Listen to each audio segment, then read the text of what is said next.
Desde que tenemos memoria, los humanos han intentado ponerle forma a lo desconocido. En casi todas las culturas, a ese algo superior lo hemos llamado Dios, y con el tiempo le dimos una cara, una voz, un cuerpo y una personalidad.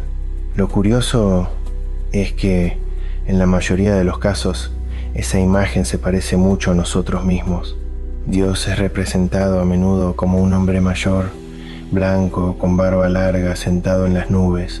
A veces tiene un bastón, otras un libro, otras una mirada seria. Es una figura que observa, juzga, premia o castiga según nuestras acciones. Su imagen, aunque poderosa, es sorprendentemente humana. Pero aquí es donde vale la pena detenerse y pensar: ¿por qué imaginamos a Dios como un hombre y no como una mujer? ¿Y por qué como un anciano? ¿Por qué con barba, piel blanca y rasgos occidentales? ¿Y por qué no como otro ser vivo de este planeta? Estas representaciones no nacieron del cielo, sino de nuestros propios deseos, temores y contextos culturales. Civilizaciones antiguas adoraban dioses con forma de animales, de mujeres, de fuego, de sol, pero en muchas religiones actuales la imagen dominante es la de un ser masculino, severo y humanoide. Y si esto no refleja a Dios en absoluto, sino simplemente a nosotros proyectando nuestras limitaciones, si realmente existe un creador del universo, ¿por qué lo imaginaríamos con las características físicas de la especie más destructiva del planeta? El ser humano ha contaminado ríos, talado selvas, exterminado especies enteras, se ha declarado guerras por poder o por religión. ¿De verdad creemos que el Dios del universo, ese ser perfecto que diseñó las galaxias, las leyes físicas, el tiempo y la vida, querría hacernos lucir como Él? Además, ¿por qué asumir que Dios tiene forma, edad, género o emociones humanas? Decimos que Dios ama, odia, se enfurece, se entristece, pero todos esos son sentimientos humanos. ¿Por qué creemos que una inteligencia superior tendría que sentir como nosotros? Quizás hemos hecho a Dios a nuestra imagen y semejanza, y no al revés. Este cuestionamiento no busca negar a Dios, sino liberarlo de la caja en la que lo hemos encerrado. Tal vez Dios no tenga rostro, ni cuerpo, ni idioma. Tal vez no necesite templos ni libros para existir. Tal vez lo que llamamos Dios es algo que no puede dibujarse ni nombrarse, algo que no piensa como nosotros, ni juzga como nosotros, ni decide entre lo que nosotros llamamos bien o mal. Porque si Dios es el origen de todo, entonces también lo es de la luz y de la sombra, del caos y del orden, del nacimiento y de la muerte. Es todo a la vez. ¿Cómo podría caber en la imagen de un solo hombre viejo en el cielo?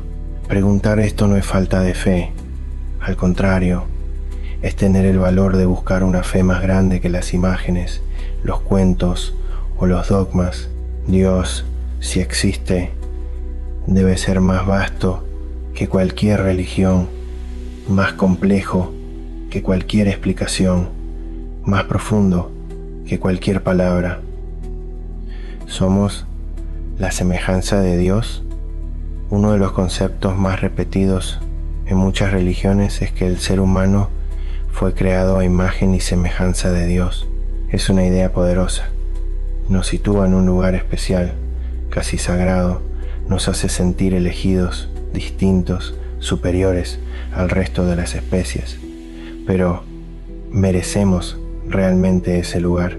Si Dios es perfección, armonía, vida, ¿por qué habríamos sido moldeados a partir de Él nosotros, que tantas veces actuamos como lo contrario? Somos la única especie que destruye su entorno sabiendo que lo hace. Contaminamos el agua que bebemos, el aire que respiramos, el suelo donde cultivamos.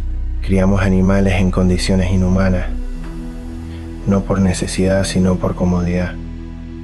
Hemos extinguido especies por deporte, por moda, por dinero y lo peor, muchas veces no mostramos arrepentimiento.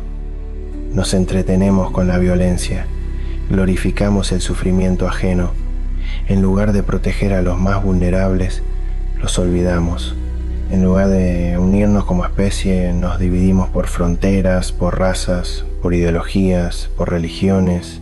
Religiones que irónicamente dicen predicar el amor, pero que a veces hacen lo contrario. ¿Es esta la semejanza de Dios?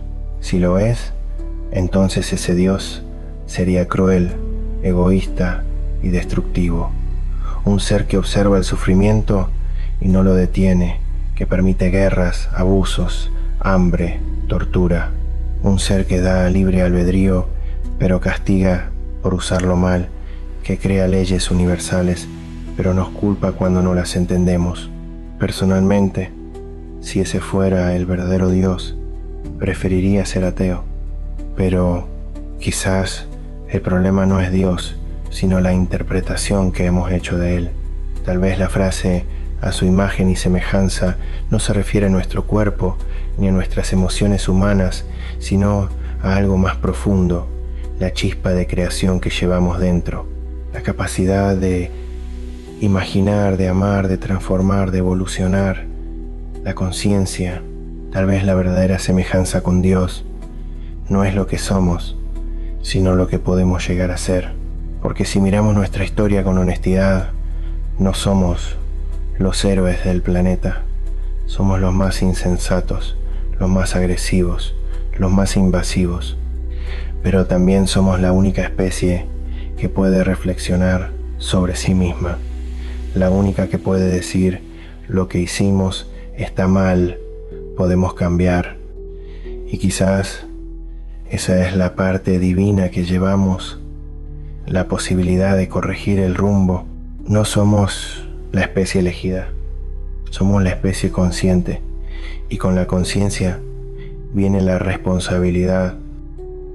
Después de cuestionar tantas veces la imagen tradicional de Dios, llegué a una idea que me acompaña desde hace años. Y si Dios no es un ser, sino una fuerza, una energía que lo atraviesa todo, que no se ve pero se siente, una especie de camino invisible que conecta los pensamientos con la realidad, los deseos con las oportunidades, las emociones con los resultados. No hablo de un Dios energético como concepto esotérico vago, sino de una energía real, como la electricidad o el magnetismo. Algo que no necesita tener cuerpo, cara o juicio moral. Algo que simplemente es, que fluye y que responde cuando uno sabe alinearse con ella. Piénsalo así. Cuando una persona repite afirmaciones positivas todos los días, con fe, con amor, con intención, algo cambia. Su forma de ver la vida, su actitud, sus oportunidades. Cuando alguien reza con verdadero sentimiento, no por obligación, sino desde el corazón, a menudo siente calma, fuerza, dirección hacia eso que busca. Cuando alguien se obsesiona con una meta y vive, respira y piensa en eso con intensidad, la realidad tiende a moverse en esa dirección. ¿Es magia, coincidencia, psicología? Tal vez sea esa energía que llamamos Dios actuando a través de nosotros, en lugar de encima de nosotros. Y entonces empecé a ver a Dios como un camino, no como un juez. No un camino que esté afuera, sino uno que llevamos aquí dentro. Un trayecto invisible que se activa con la intención, que se acelera con el amor, que se bloquea con el miedo y que se transforma con la conciencia. Ese camino no te empuja ni te arrastra, te invita a moverte. Y cuanto más alineado estás con lo que sientes y piensas, más fácil avanzas. Pero también hay otro elemento fundamental: el tiempo. El tiempo es el gran maestro. El tiempo es el ritmo oculto de todo. La vida solo ocurre porque existe el tiempo. El movimiento solo existe porque hay un antes y un después. Sin tiempo, nada cambia, nada evoluciona, nada vive. Y si lo pensamos bien, Dios podría ser todo eso. No una figura que interviene, sino el propio tejido del tiempo. Y no me refiero a una unidad de medida como el calendario, sino a la causalidad de los eventos. esa fuerza que hace que el corazón lata, que las células se renueven, que una semilla se convierta en árbol, que una emoción se transforme en acción y que la muerte le dé sentido a la vida. Cada átomo que se mueve en el universo lo hace porque el tiempo se lo permite. Dios entonces no piensa, no elige entre el bien y el mal, no premia ni castiga. Dios es el flujo, el que te sostiene cuando crees, el que te deja caer cuando dudas. No porque decida hacerlo, sino porque ese es el ritmo natural de esa energía, como la gravedad no juzga, solo actúa. En este sentido, rezar, meditar, visualizar o afirmar no es hablarle a alguien allá arriba, es hablarle a esa energía dentro de ti, que fluye en el tiempo. Es ajustar tu frecuencia para conectarte con lo que ya existe, con lo que te rodea, con lo que aún no ves, pero está en camino. Tal vez por eso, cuando haces las cosas desde el amor, todo fluye, y cuando actúas desde el miedo, todo se bloquea, porque Dios no es un ser con brazos y piernas, es el pulso del universo, la ley invisible, el movimiento que nunca se detiene. Y quizás la verdadera espiritualidad no esté en imaginar a Dios, sino en aprender a vibrar con Él